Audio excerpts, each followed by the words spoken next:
What's going on, Cancer? I salute the divinity in you, and welcome to the Chariot Friends. Justin here, and are you ready to have just a pleasant conversation? The moon's in Libra. I love a good moon in Libra. She's transiting through my third house whenever the moon's in Libra, so it just gives me another house of communication, one of the aspects. So it just gives me another reason just to talk with you. But I do find that Libra energy is a great one for bringing things into harmony, but even just like attracting more of the things that we want. I do think that there is a magnetism that the Libra energy does have, being the cardinal air sign. But we'll get into all that here in a moment. But if you're new here, again, my name is Justin. And know that when you're coming across this video, you're in sync with the moon, and she loves that. But this is also a place for you if you happen to have Cancer in your placements. Sun, moon, rising, maybe Venus, wherever. This one's for you. And I do tarot cards, friends. Based on that lovely luminary, the good old moon.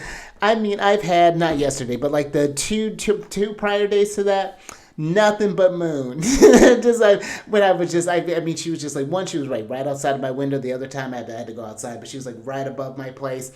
Man, and I tell you, get out there and watch the moon. Whenever you get a chance, go greet the sunrise or go honor the sunset, whatever that's looking like. Go look at the stars.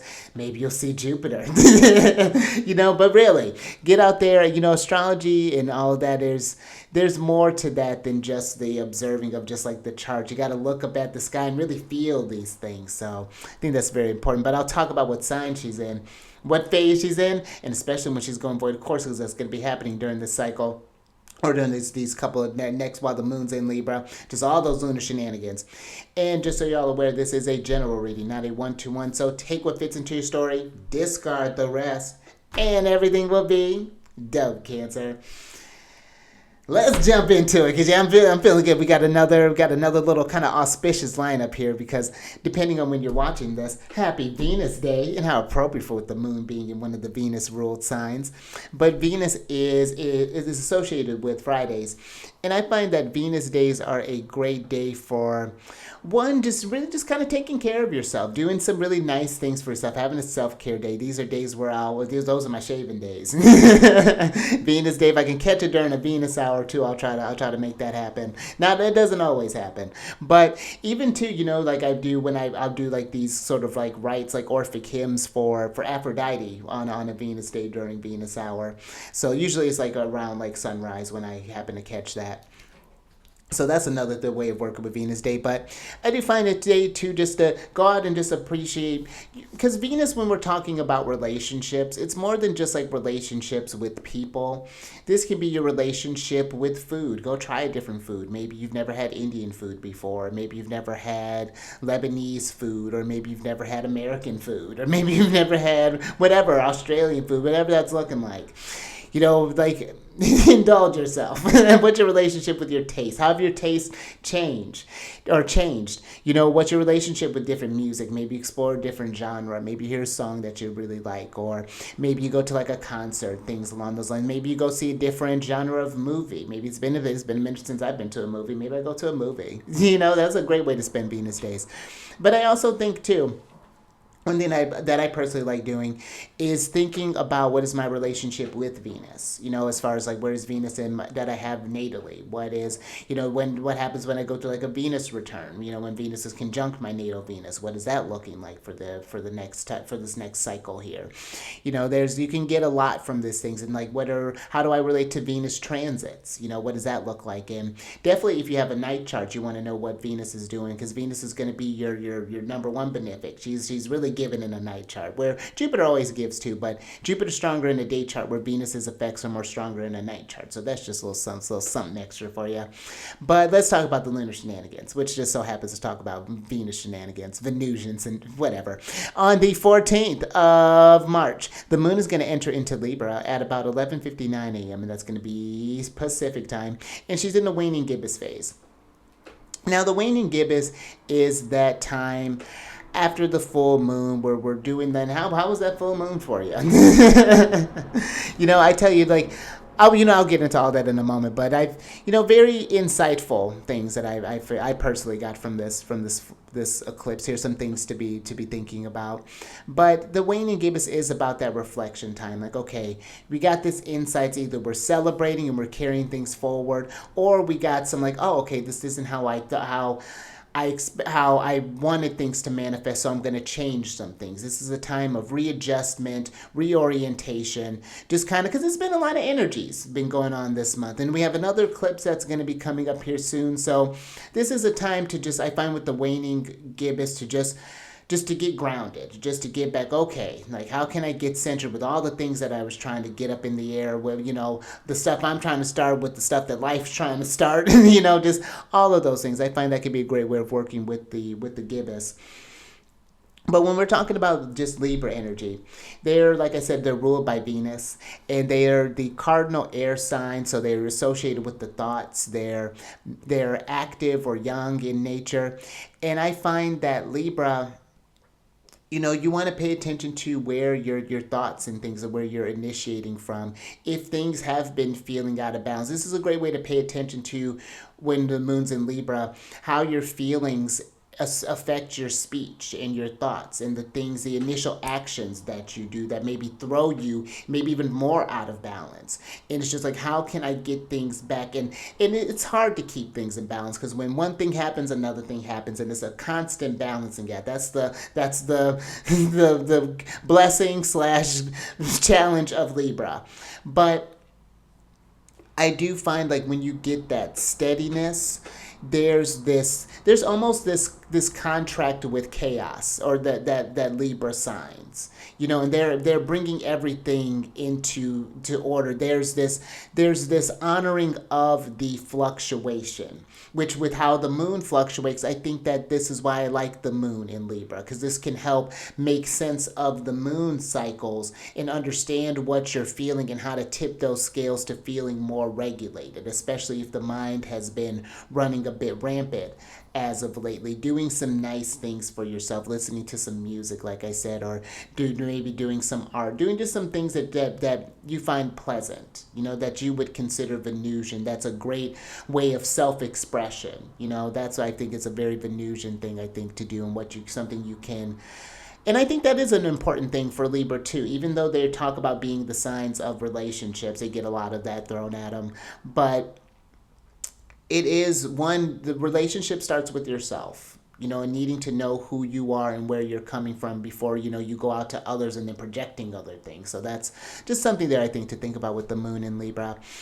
Now let's talk about the void of course that's going to be happening, because when I do the void of course, I'm exploring this new kind of thing right now, and because by modern terms, the void of course is whenever the moon doesn't form an aspect between every time she changes signs. But by Hellenistic terms, it's when and I didn't write down the degrees for it. So there's that. Yeah, I'll have to. There's a great website, AstroCap or AstroSeek. They have a moon calendar that you can pull up the degrees by the Hellenistic term, by your time zone, and it'll let you know what degrees is. So definitely check that. I'll include a link for that. I got to make sure to put that down in there. But the void, of course, by Hellenistic terms, was when the moon goes 30 degrees, even if she's passing between a sign. It's just when she goes 30 degrees without forming any sort of aspect. And when you end the void, of course, time, that's traditionally not a great time to start up anything. It's a great time to, as a personal practice, what I've been doing, and this is just something that I do. I'm not advising you to do this, but I've been fasting when the moon is void. Of course, I've been doing it from moonrise until moonset, and that has been actually really wonderful. I've been having a lot of more vivid dreams that have been going on. It gets me synced up too with the moon in a different type of way, because it's one thing to know when she's in different signs, but now I'm thinking about her kind of more astronomically. What time is the moon rising up versus when she's setting? Like those, it creates a different sort of relationship there, and it kind of helps.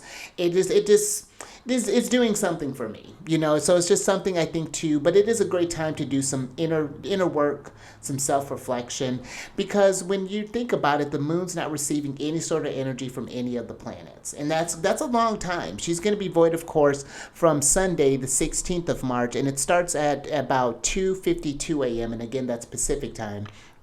And it goes until Mars Day, the 18th of March, until 4:55 p.m.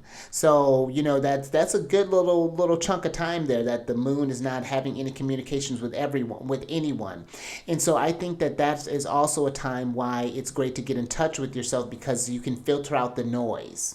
This can be a great time to just connect with source. Now it's just the moon, and we're seeing her phases, but she's more, we're still showing up, but there's something deeper that's going on in the background here. And I think even too the final aspect that she forms can even flavor the void of course. Because the last one she did was a sextile with Jupiter, and I did get personally a lot of expansive notes. And I mean the moon is still void of course when I'm recording this, but I've been getting a lot of insights, a lot of ideas for just really just kind of personal development and the houses that she was going through, and even some ideas for just projects and things. So just kind of pay attention to that. It's very interesting. But this one may be a bit more tension here that we may be wrestling with during the void of course time here. And again, explore how this feels for you. Like what comes up for you during this time. But I did write the degrees. Oh, how perfect. Okay, so the moon is going to form the moon that starts, the aspect that starts as void of course is a square with Mars. And this is happening at 19 degrees and 20 minutes of Libra. And so when we have a square, especially with Mars, because Mars is in Cancer, the sign that the moon rules, this is where we're being called to some sort of action. There's maybe some tension, some frustration, something is wanting to be done. And especially with Mars, this is something we're feeling. This could be maybe an idea that's wanting to start off. Maybe there's something that's been gnawing at you for a while, like take that course, sign up for this thing, like talk to this person, make those connections, whatever that thing is that maybe has been kind of buzzing in the kind of periphery. This could be where it kind of becomes into main stage, and not that we're starting a new thing up. That's the thing with the void of course. It's not advised, like signing contracts, things along those natures, but this could be just the meditating on the especially with Libra, meditating on like, okay, what do I really think about this idea? I've been pushing this thing off. Why is this coming up for me? Because with Mars, there's a desire that's wanted to be expressed. The energy is wanting to move in a constructive way with Mars, but sometimes it may come out a bit. Mars has a weird way of communicating things by maybe throwing tantrums sometimes, or just getting really aggressive. So this could be seen where you've just been feeling frustrated, and where things are just needing to be pumped up, where they need to get moved, so that by the time we get out of this void of course on a Mars day, the moon will be forming a trine with Mars at 19 degrees and 55 minutes of Scorpio, and they'll both be in mutual reception, and you'll have spent this time and know how to move forward and then really get some traction with whatever it is that you wanted to start up, and then this could be something, maybe an idea that you carry over into the next lunar cycle, but you don't have to wait till then. You can start these things up whenever we're getting into the last quarter here soon, so maybe you want to start up during the last quarter, or whatever that's looking like for you. Work with your schedule, work with your cycles. These are just invitations, just different guidelines to think about some things, not nothing to overwhelm here, but those are just some things that those are all the things I got to say about the lunar shenanigans there. So without serving up any more word salad, let's go ahead and switch over to, I think that's all I got. Let's switch over to general energy of the day. Because look at that, we got a little opposition here. We got hexagram 38 here. And this one came out with just, this is a locked hexagram here. So we're going to look at line 5 as for the clarifier. And I'm even going to pull a clarifier for line 6 or card 6 when we go to do the tarot.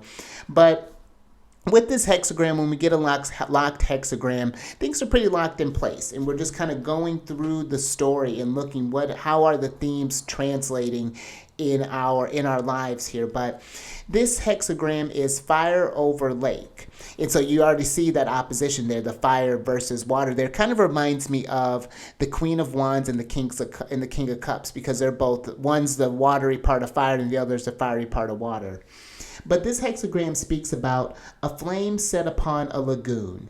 The two repel. A polarizing effect. The sage is not like the others, auspicious for small matters.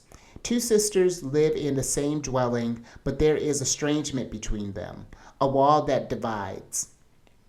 And so this could be, I think, on a personal level, is just looking at where we are noticing some oppositions here, where maybe you're growing one way and another person is growing another, and maybe the two are repelling. And is there a way to somehow reconcile the two, to bring the best of both worlds to form a third thing? And this may be something where this could be where we have two different views, and whatever those views are. And it's not that we're needing to become buddy overnight, but it said auspicious for small matters. Let's tackle this in small ways to put each other's in different shoes. And it's not a compromising of oneself. I think that's something important to think about with Libra. I think that's very important, that where we consider another person's view, that doesn't mean we need to take it as their max or as our maxim here. We can still because otherwise I think what can happen is like how it talks about the two sisters in the same dwelling. There creates there's this discomfort that maybe first starts in the self, where you're trying to maybe appease others, but you're, at what sacrifice, because maybe even there could be this thing where we're looking at where we might be becoming estranged with ourselves. There may be some internal oppositions that is going on there. Maybe your flame is being drowned out by something here. So that's another thing to continue. Maybe there's a need to put up a wall between this thing while you try to figure oneself out. So that might be another way. Maybe this could be where we're taking some time from a relationship. And again, when we're talking about Venus, this doesn't just have to be with a person. This could be maybe with a food. This could be with a substance. This could be with, again, maybe a change in taste. Maybe you find yourself liking different foods that you didn't used to. Maybe different music that you didn't used to. Maybe different fashion that you didn't used to. Maybe you want to try out a different style that's very different from, maybe you want to go for more conservative. If you've been, as far as like a look, for example, maybe you want to rock more. I remember I went through this little phase where I had this job where that I could dress more professionally, and I hadn't been in a job like that, and so I got suited and booted. I got several ties, and it felt great. And I still got a lot of that stuff left over, and so and I find that even too, in those opposing times, there's something that you can get from those two. There's something always in the opposite that you can learn from one another. Even when you think about in the zodiac, how you can learn from the opposite signs. There's even just thinking, for example, Cancer compared to Capricorn. That's the moon compared to Saturn. The moon is feeling, it creates the imagination, it nurtures, it cultivates, and Saturn to Capricorn gives it structure. It gives the moon something to take care of, and the moon reminds it, there's this beautiful balance that come between the two, and the two can't really exist, but no one is greater than the other. They both have their strengths, and then their strengths strengthen the weakness of the other one there. So there's this harmony that can happen with these oppositions. I have just natally, I have 4 planets in the first house, and they're all by just by whole sign. They're all opposed by Saturn. So that's been a very interesting relationship. It is literally self versus other. And so that's something where I have so much emphasis on myself, but I have a discipline and a responsibility for being mindful of the people that I relate myself with. And when I do that, it flows well. So that's just something to think about with this fifth line here, or excuse me, with this hexagram here. But I wanted to talk about, I'll talk about this stuff since we don't really have a focus line per se. I think I'm just going to go ahead and move on over to, let me get this thing adjusted here, And we'll move on over to the tarot, and we're going to kind of talk about the lines and the cards together as we do this. That's what we'll do for the lock hexagram here. You said, you see, we're creating something new here. And this is a new situation. I'm like, what am I going to do for this? So this is where the fun happens. But last little things here, these readings that I do, they're not gender specific readings. So apply these people to, or excuse me, not one second. Yeah, apply these people to situations as they make sense for your, hold on, I'm trying to get rid of, there we go. As make people have your sense for your situations. Hopefully you understood that. And then last little thing, last little thing, I'm gonna ring this bell. I'm gonna get it together. my camera thing upgraded, and it's doing a lot, but it's fine. We're gonna ring this bell. We're going to ground the energies, and then we'll get into this thing.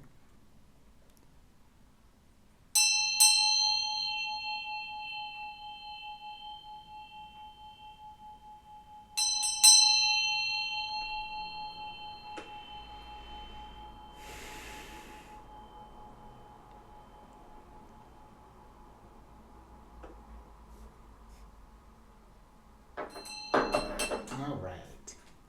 So I'm going to be pulling 6 cards here. And like I said, I'll get a clarifier for the 5th card and the 6th card there for the themes related to that. But let's talk about each card is going to cover a different theme. And this first card is going to talk about your short-term money matters. And this is not any sort of financial advice or anything like that, but let's get into that. Ooh, look at that. You know what? You got the 2 of Cups here. And this could be something where you may want to invest a little money on going out for, and maybe even like a date. This could be like going out on a date, or this could be maybe even taking yourself out, doing something nice for say, going to a movie, like I said, maybe going to a concert, maybe going to a museum, something along those lines, I think, to kind of help things along there. But I'm looking at the first line compared to this year's short-term money matters, and this talks about disappointments vanish, mourning the loss of a horse. Do not chase after what will return on its own. Encountering malevolent people, no harm sustained. And I think that if there's something that's going on here where maybe you're having a bit of animosity with someone, that's an interesting energy. It's like there's something here about, I think, looking at how maybe you've been giving into a relationship. Maybe if there's been this sort of, this person's only there when it benefits them in that moment and then tends to pull back. I think that this is something where we're not chasing after, maybe a relationship is coming to a terms where it's like we're not giving the energy there. Because even when I think about the money matters, maybe you're used to doing, buying this something for someone or something along those lines, but we're not just putting the resources into that, and we're not putting the energy there. So that's even something that might be coming up there. Or people might feel some type of way about something. Maybe a relationship dynamic has changed. But that doesn't mean that maybe it'll become a shock at first, but maybe it'll find a way to reconcile itself. Maybe someone may even come to give you a gift, possibly here as an apology. That might even be something that comes up in this with this money matters here. So just some things to consider there. And you know what? No, I think that's all I got there. Let's talk about your next card here, which is going to be about medical matters. But keep in mind, too, this is not any sort of medical advice or anything like that. Go talk to your doctor, your healers, all that good stuff. But let's see what's going on with this one. Interesting. So you got the Knight of Swords here. And, I'm getting a real kind of, it's a quick energy. It's a real spry type of energy. And this could be where maybe you're starting to get on an upswing, maybe like the uptick of a recovery, possibly.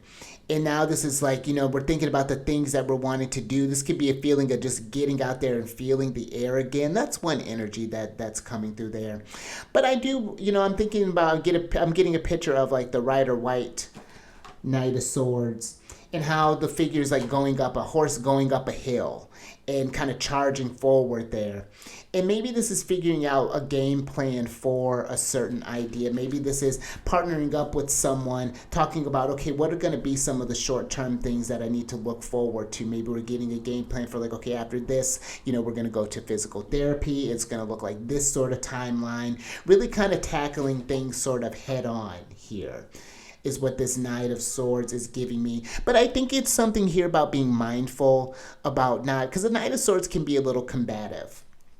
And so I would just be aware of that. And again, with like, since you got starting off with the Two of Cups, of how maybe you've been wanting to heal through something, you're going through this medical challenge, and there's a I think just things, there's just an excitement to get over this thing, or to put this thing behind you here. Because even like the second line talks about meeting the Lord in a narrow alley.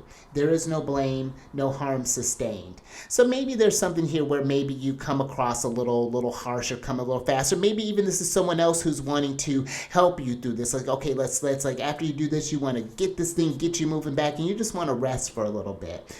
There's a thing of like, it's like meeting someone halfway here, and just explaining the situation where it's like, yeah, I appreciate your eagerness. Maybe we can just kind of dial it back some. So that could just be it. Again, take that if it resonates. Now let's get to the third line here, which this is an interesting one. This talks about legal matters and social affairs, but keep in mind this isn't legal advice or anything along those lines. But let's get a card and see what's going on there. Interesting. So you have the Three of Pentacles here.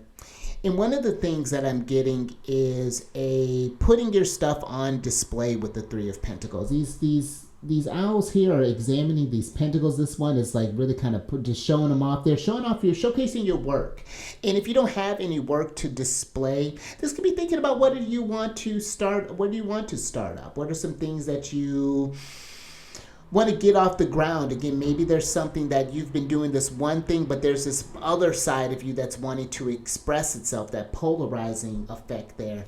But the interesting thing about this third line in relationship to this in the legal matters, this could be maybe you're doing something to get like a patent, or maybe to get some sort of like investment or things along those lines. Maybe you're trying to get like a loan for maybe like a building or things along those lines. Or maybe you're holding like a gala, maybe even, or some sort of like concert or some sort of thing where you're presenting. Maybe you're doing like a live, maybe on some sort of social media platform. That could be a really great time for doing something along those lines, putting out a different type of view, displaying a different type of perspective, how to work in a different type of way there. Just really, yeah. But something here that was interesting on this third line said, aimless wandering carriage, frightened oxen pulled and dragged, cutting off the nose as punishment by heaven. No beginning, but there will be an end. And I'm getting something here that if you're in a situation where it's like there's an energy here of like not knowing how something started, but it's just going all over the place. The energies are just kind of being dragged to and fro. Maybe this Knight of Swords started up something. There's been this, and maybe the source of it came from a lot of anxiety. I'm not quite sure what that could be. Maybe just the Knight of Swords felt threatened or something. But if you're in a situation where it seems to just be kind of going round and round and round and round, this is the time to we may not know how it started, but but there will be an ending. And I think that it's like, how long do you want to be kind of pulled along and dragged in a situation there? And this could maybe even being pertaining to some sort of legal matters possibly here. Maybe you need to present your stuff to a court, or maybe it feels like things are just kind of going round and around, and it might even be letting someone just kind of not to get involved in maybe someone's, because like cutting off the nose, I think of that phrase, cutting off the nose to spite one's face. I think that there's something there about like not getting involved or engaging with someone, about letting them kind of let that ship, if it's burning, let it burn, and just like it'll stop being on fire. Fire, we have lake, we have fire over lake here. So, that's just something I think to keep in mind of as well. To not let maybe like social things, petty things interrupt your whatever it is that you happen to be working on during this period of time again. Because I think this Knight of Swords, I felt a lot of vigor with him, and so like you want to be mindful of distractions because sometimes he's the airy part of air, so he could just get caught up sometimes. So that's just something to pay attention to there. Now let's get into the fourth card, which talks about any sort of romantic matters and marriage. Oh, interesting. So you have the World here. And this is very fascinating because this could either be that something is starting to take form here. Maybe there's an ending that's coming in the sense of like maybe this could be the end of, and I've said this before, where it's like this could be an end of like a bachelorette period and going into a more stable commitment here, something more unified with the Two of Cups here. Maybe this is entering, maybe we're going to the end of working just like a solo thing, and like now maybe you're doing some kind of partnership, but I think this could even be like some sort of like even business indicator that could be started up here. Because if this is not anything romantic that's happening, this could just be again just forming one-on-one kind of relationships here. But I do think that there is an or how do I want to put this? There's a need to revise something or look over a situation here, because even the fourth line for this romantic matters and marriages, the fourth line is isolated and lonely. Fated meeting with a kindred spirit. It is a trusting friendship. Despite a severe situation, no harm comes. And so this could even be where you're just, you're cutting off again, maybe ending being involved in a certain situation. And maybe you need to talk about this with the friend. Maybe that short-term money matters. Maybe you're just like taking a friend out for lunch and just like, hey, I'm going through this thing and like there's been all this stuff and I feel like I'm wanting this to come to a close. I want this chapter to be done. And maybe they could give you the sort of insight. Because the World card, that's Saturn energy. It's Earth energy, it's Saturn energy. So finding someone who is grounded and who can give you maybe a different state of form, get you working in a different structure maybe, can kind of help you. Because, Saturn's wise. Saturn's very wise, and Saturn can be very helpful when you work constructively with it. So let's get into your next card here, which deals with immediately, sort of like any sort of immediately pressing matters that are going on here that are just kind of occupying you right now. Ooh, fascinating. So you have the Judgment card here. And this to me is that there's an epiphany, with the Judgment card here, that something is changing.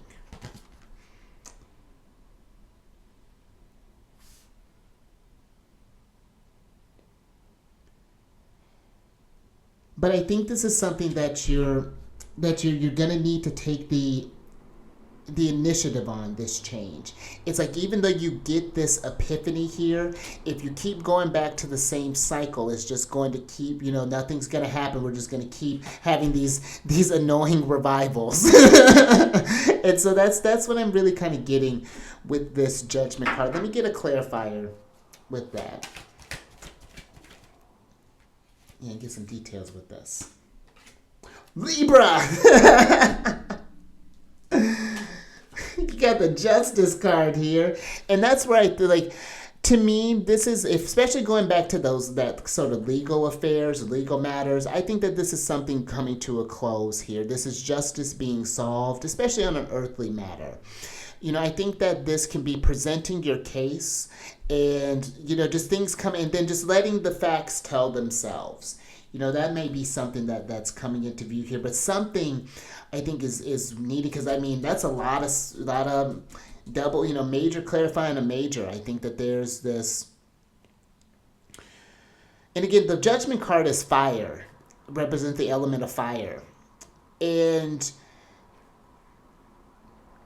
there's this will for change. I think it's looking at something that's been maybe smothering the flames. And it's interesting here because the fifth line speaks of disappointments vanish, Family and relatives dine on meat. Ancestors receive the offerings. Shouldering regrets from the past. Misfortune, like I was talking about, going in those circles. And then when Omen reveals a path forward, would going forward carry blame? And I think that's an interesting question. When you see the signs that there's a chance for something to change, that you can really get things back into balance. Because sometimes omens, when you're seeing a sign, it's not the universe or spirit or anything like that punishing you. It's like making sure okay, I said I wasn't going to do this thing, and just because I set off a new standard, that doesn't mean everyone around me is doing the same thing. Like, for example, if the easy one would be if you say okay, I'm not going to drink anymore. This is just a basic example. And that just because you do that doesn't mean that your friends, your family, your spouse, your whatevers are going to stop doing that for you. And does that mean that you don't go forward with this thing, that you give up on this thing? It's no. Okay, yeah, there are going to be temptations. There are going to be challenges where I'm going to need to really have that sort of internal, I need to stay regulated. I need to stay balanced, stay in harmony. But once you do and go forward with this, whatever this thing is, this epiphany, that maybe this thing that things can't go the way that they've been going, they can't stay balanced, that you've learned to work with those signs in a different sort of way, where misfortune, the challenges can be seen as just the wisdom. I think it creates just this better, or even when you see certain themes in relationships, maybe you notice a codependency and you're just hey, that's not gonna, we can do things like this, but if that's not gonna work for you, then we're gonna need to reevaluate this contract, how this thing is going to go forward here. So just something to think about. This may be a more even a bit more of a quieter time for you. Maybe more relationship with yourself. The waning cycles are even more of a reflective time of the lunar cycle there too. So that's even something to think about there. But let's get to your last card, which is sort of the destiny or the karma, the consequences of the actions taken here. So let's see what's going on. What kind of spiritual messages we got going on there. Nice. Oh, and interesting. Very, very interesting. So you got the Nine of Pentacles here. And I think that there's something here about working on yourself, working on improving your goals, working on what relationships can stay and what relationships need to go, what are conducive to the growth, and what are just becoming weights. Maybe something can be repurposed with this Nine of Pentacles here, but if not, then we got to kick it to the curb. Maybe it's taking up this relationship, maybe with something here with that Two of Cups. It may feel maybe good in the moment, but it doesn't provide any sort of long-term relief. That may be, cutting out okay, let me remove that and see how much more finances open up for me to spend them on other things as well. But there's an opportunity in this situation here, because even the sixth line is very interesting. Again, it speaks of isolated and lonely, seeing the pig smeared with mud, transporting the ghost in a chariot. First, draw your bow, then lay aside your bow. They are not bandits, only here to take a bride. The forward journey is met with rainfall. Fortune and prosperity come after all. And that's nice. At the end of the story, we end with Nine of Pentacles. You end up feeling abundant. This is pre-Empress energy, working on building your abundance, And I find there's two. Again, we're looking at the ghosts of the past that we're carrying in this chariot. And I think even here too, when it talks about, when they talk about the bandits only here to take a bride, there's this thing in Chinese history where the idea of taking the bride, of kidnapping the bride, was to, when a family couldn't afford, if I'm remembering correctly, if the family couldn't afford to do the marriage, then they would almost stage this kidnapping in a way for them to take their bride, in a sense, so that the people who wanted to get married to each other can get married. So there's something here about maybe something, even here, there's an opportunity in disguise where it's use your discernment, draw your bow, but when you've analyze something, you're like, okay, you know what, maybe I can rekindle this relationship or repurpose this relationship, or if there's something new that comes along here, it's like, okay, I can utilize this for something else. Like, this is going to lead me to growth and prosperity in the long run here. The journey is met with rainfall and water. That rain is abundance. You know, who doesn't love a good rain? Because otherwise it's drought. You know, maybe, and you know, on the alternative, but you know, in this aspect, no, this is more. And I even think here how it says seeing the pig smeared in mud. You know, and all you gotta do is wash the pig. It's still a pig. There's still a whole living being under there. So I think even something here about cleaning up some things. You know, maybe again balancing some stuff out there. But let's get a clarifier on that.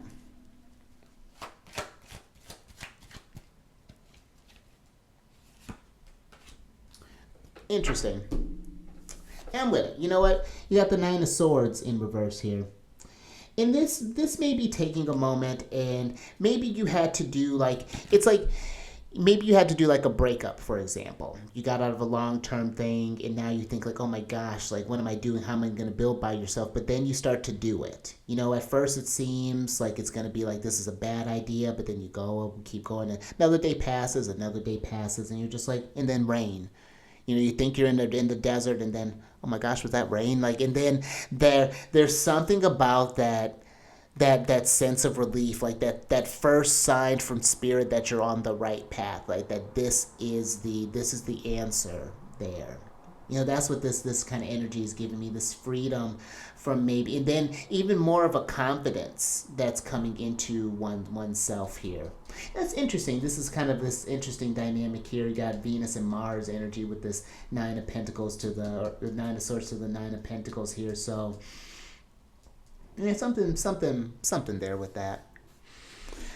All right, but let's get some advice from Venus.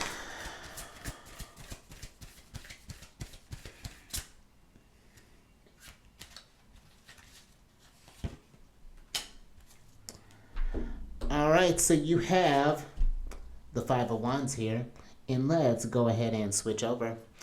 You know, because I think with this Five of Wands, you know, I think that there's going to definitely be some oppositions here. It feels like a more internal oppositions than anything else, but that doesn't mean that that's not going to come out in your other relationships as well, and maybe seeing where you're trying to introduce or maybe trying to do something is recalibrating here, that you just notice how that people start approaching you differently. You know, it's a different game, and even how you start approaching them when you make a decision like, oh, this adjusts the dynamic a little bit, and like, are we okay here? Are we good? You know, and I think that there's something here about and this is not like forcing a relationship, and again, this is relationship in a very broad sense of a thing. You know, if we're relating to people, to food, to literature, whatever, is this thing, if there is some sort of dissonance here, some sort of conflict, is there a way to, and brainstorm with the Five of Wands. That's what I like about the Five of Wands. You can get a lot of strength with the Five of Wands, but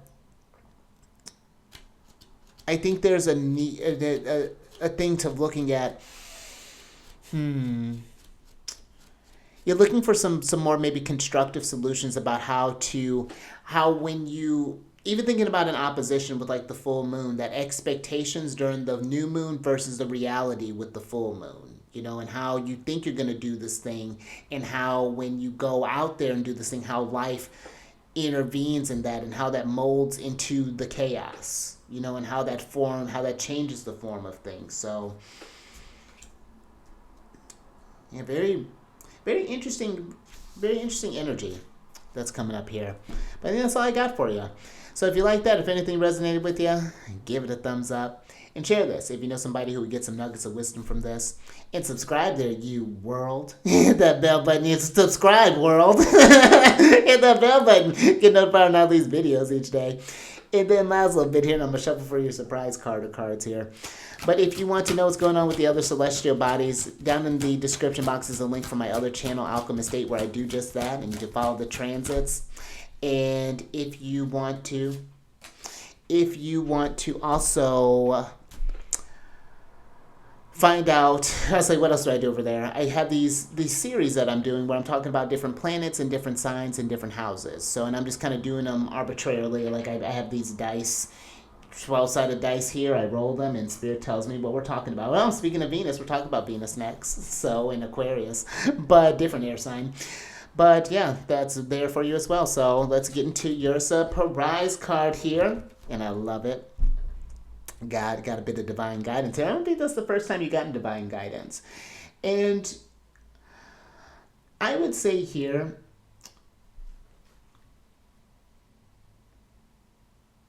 I'd pay attention to any sort of insights that you do get, because I think that they are going to be something that you can work into some sort of mastery, I think, with the Nine of Pentacles. I think that this is really discerning what you want and what you don't want, and then really putting your energy into that sort of, and into that thing. But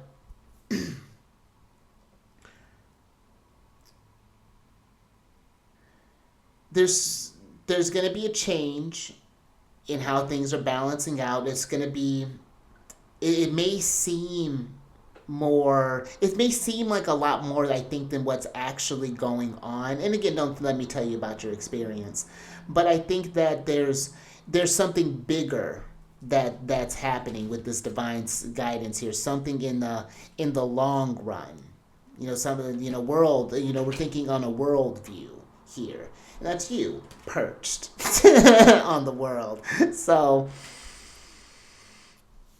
but yeah, that's all I got for you there. A little something to think about. But until next time, keep eyes on that moon. Stay mindful out there. And I will catch you on the next one. Oh, how lovely. Moon Day.